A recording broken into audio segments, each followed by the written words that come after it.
BJP JDS ಮೈತ್ರಿ ನಾಯಕರಿಗೆ ತಲೆಬಿಸಿಯಾಗುತ್ತಾ ಮಂಡ್ಯ ಕ್ಷೇತ್ರ ಹೊಂದಾಣಿಕೆಯಲ್ಲಿ ಮಂಡ್ಯ ಆಯ್ಕೆ ಮುಂದಿಟ್ಟಿದ್ದಾರೆ ದಳಪತಿಗಳು 6 ಕ್ಷೇತ್ರಗಳಲ್ಲಿ ಮಂಡ್ಯದ ಬಗ್ಗೆ ಬಿಜೆಪಿ ಹೈಕಮಾಂಡ್ ಜೊತೆ ಮಾತುಕತೆಯಾಗಿದೆ. ಆದರೆ ಈಗ ಸುಮಲತಾ ಹೇಳಿಕೆಯಿಂದ ಮೈತ್ರಿ ಪಕ್ಷದಲ್ಲಿ ಟೆನ್ಷನ್ ಶುರುವಾಗಿದೆ. ಕುಮಾರಸ್ವಾಮಿ ಅವರು ಕ್ಷೇತ್ರ ಸಂಚಾರ ಮಾಡ್ತಾ ಇದ್ದಾರೆ, ಬಹಳ ಓಡಾಡ್ತಾ ಇದ್ದಾರೆ, ಸಣ್ಣ ಪುಟ್ಟ ಕಾರ್ಯಕ್ರಮಗಳಲ್ಲಿ ಭಾಗಿಯಾಗ್ತಿದ್ದಾರೆ, ಅಲ್ಲಿಂದಲೇ ಅವರು ಸ್ಪರ್ಧೆ ಮಾಡ್ತಾರೆ ಅನ್ನುವಂಥ ಚರ್ಚೆಗಳಾಗ್ತಾ ಇದೆ. ಆದರೆ ಈಗ ಕಗ್ಗಂಟಾಗುಳಿತಾ ಇದೆ.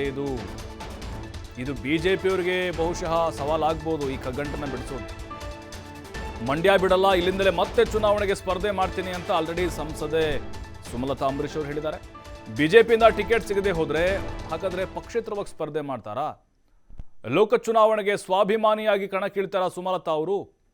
ಇತ್ತ ಮಂಡ್ಯದಿಂದ ಕಣಕ್ಕಿಳಿಯೋಕೆ ಕುಮಾರಸ್ವಾಮಿ ಅವರೇ ಸಿದ್ಧತೆ ಮಾಡಿಕೊಂಡಿದ್ದಾರೆ. ಸಾಕಷ್ಟು ಕುತೂಹಲ ಮೂಡಿಸಿದೆ ಮಂಡ್ಯ ಲೋಕಸಭಾ ಕ್ಷೇತ್ರ.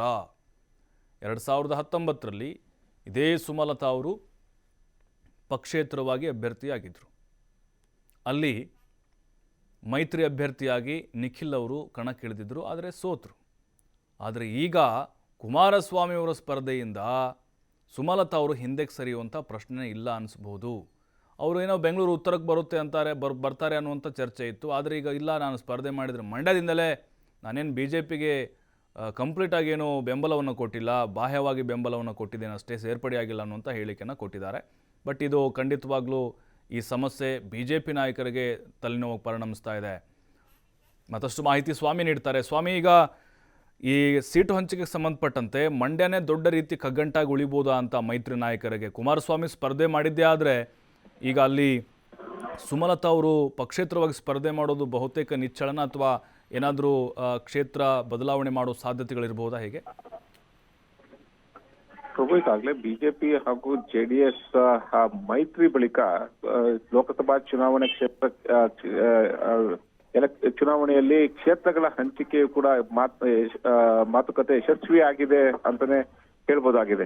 ಈಗಾಗಲೇ ಮಾಜಿ ಪ್ರಧಾನಿಗಳಂತ ದೇವೇಗೌಡರು ಹಾಗೂ ಮಾಜಿ ಸಿಎಂ ಕುಮಾರಸ್ವಾಮಿ ಅವರು ದೆಹಲಿಗೆ ಹೋಗಿ ಬಿಜೆಪಿ ಹೈಕಮಾಂಡ್ ನಾಯಕರ ಜೊತೆ ಮಾತುಕತೆ ಆಗಿದೆ. ಇದು ಯಶಸ್ವಿಯನ್ನು ಕೂಡ ಆಗಿದೆ, ಬಹುತೇಕ ಯಶಸ್ವಿ ಆಗಿದೆ. ಹಾಗಾಗಿ ಇನ್ನೇನು ಕ್ಷೇತ್ರ ಹಂಚಿಕೆ ಬಗ್ಗೆ ಘೋಷಣೆ ಮಾತ್ರ, ಅಧಿಕೃತವಾಗಿ ಘೋಷಣೆ ಮಾತ್ರ ಉಳಿದಿದೆ. ಈ ಬೆನ್ನಲ್ಲೇ ಕ್ಷೇತ್ರಗಳ ಮತ್ತಷ್ಟು ಕಗ್ಗಂಟಾಗುತ್ತಾ ಅಥವಾ ತರಬೇತಿ ಆಗುತ್ತಾ ಅನ್ನೋ ವಿಚಾರಗಳು ಕೂಡ ಸಾಕಷ್ಟು ಚರ್ಚೆ ಆಗ್ತಿರೋಂಥದ್ದು. ಯಾಕೆಂದ್ರೆ ಬಹುತೇಕವಾಗಿ 6 ಕ್ಷೇತ್ರಗಳನ್ನ ಕೇಳಿರುವಂತಹ ಜೆಡಿಎಸ್ ನಾಯಕರು ಮಂಡ್ಯ, ತುಮಕೂರು, ಮೈಸೂರು, ಚಿಕ್ಕಬಳ್ಳಾಪುರ, ಕೋಲಾರ ಸೇರಿದಂತೆ 6 ಕ್ಷೇತ್ರಗಳನ್ನ ಕೇಳಿರುವಂತದ್ದು, ಹಾಸನ ಸೇರಿದಂತೆ. ಹಾಗಾಗಿ ಮಂಡ್ಯದ ಒಂದು ಸ್ಪರ್ಧೆ ಸಾಕಷ್ಟು ಕುತೂಹಲ ಮೂಡಿಸ್ತಾ ಇದೆ. ಒಂದು ಕಡೆ ಕೇಂದ್ರ ನಾಯಕರಿಂದ ಕುಮಾರಸ್ವಾಮಿ ಅವರಿಗೆ ಆಹ್ವಾನ ಬಂದಿದೆ, ಲೋಕಸಭಾ ಚುನಾವಣೆಗೆ ನಿಲ್ಲಿ ಅಂತ. ಅದು ಮಂಡ್ಯ ಕ್ಷೇತ್ರದಿಂದ ನಿಲ್ಕೊಳ್ತಾರೆ ಅನ್ನೋದು ಸಾಕಷ್ಟು ಚರ್ಚೆ ಆಗ್ತಾ ಇದೆ. ಹಾಗಾಗಿ ಈಗ ತರಬೇತಿ ಆಗಿರುವಂತದ್ದು ಒಂದು ವಿಚಾರ. ಸಂಸದೆ ಸುಮಲತಾ ಅಂಬರೀಶ್ ಅವರು ಮತ್ತೆ ನಾನು ಮಂಡ್ಯದಿಂದಲೇ ಸ್ಪರ್ಧೆ ಮಾಡ್ತೀವಿನಿ ಎಂಬ ಹೇಳಿಕೆ ಸಾಕಷ್ಟು ಕುತೂಹಲ ಮೂಡಿಸ್ತಾ ಇದೆ. ಜೊತೆಗೆ ಈ ಹೇಳಿಕೆ ಬಿಜೆಪಿ ಹಾಗೂ ಜೆಡಿಎಸ್ ನಾಯಕರಿಗೆ ಟೆನ್ಷನ್ ಶುರುವಾಗುತ್ತೆ ಎಂಬ ವಿಚಾರಗಳು ಕೂಡ ಸದ್ಯ ರಾಜಕೀಯ ವಲಯದಲ್ಲಿ ಕೇಳ್ಬರ್ತಾ ಇರುವಂತದ್ದು. ಅಂದ್ರೆ ನಾನು ಮಂಡ್ಯ ಬಿಟ್ಟು ಹೋಗಲ್ಲ, ಮಂಡ್ಯದಿಂದಲೇ ಸ್ಪರ್ಧೆ ಮಾಡ್ತೀನಿ ಎಂಬ ಹೇಳಿಕೆ ಕೊಟ್ಟಿರೋದು ಸಾಕಷ್ಟು ಕುತೂಹಲ ಮೂಡಿಸ್ತಾ ಇದೆ. ಜೊತೆಗೆ ಮುಂದಿನ ಲೆಕ್ಕಾಚಾರವನ್ನು ನೋಡ್ಕೊಂಡ್ರೆ ಸುಮಲತಾ ಅವರು ಸ್ವಾಭಿಮಾನಿಯಾಗಿ ಮತ್ತೆ ಕಣಕ್ಕಿಳಿತಾರಾ ಅಥವಾ ಬೇರೆ ಪಕ್ಷ ಸೇರ್ತಾರ, ಅಂದ್ರೆ ಕಾಂಗ್ರೆಸ್ ಸೇರ್ತಾರ ಎಂಬ ವಿಚಾರಗಳು ಸಾಕಷ್ಟು ಒಂದು ಚರ್ಚೆ ಆಗ್ತಾ ಇದೆ. ಹಾಗಾಗಿ ಮಂಡ್ಯ ಲೋಕಸಭಾ ಚುನಾವಣೆ ಕ್ಷೇತ್ರ ಸಾಕಷ್ಟು ಕುತೂಹಲ ಮೂಡಿಸ್ತಾ ಇರುವಂತದ್ದು. Babu, thank you L N Swamy ಮಾಹಿತಿಗೆ.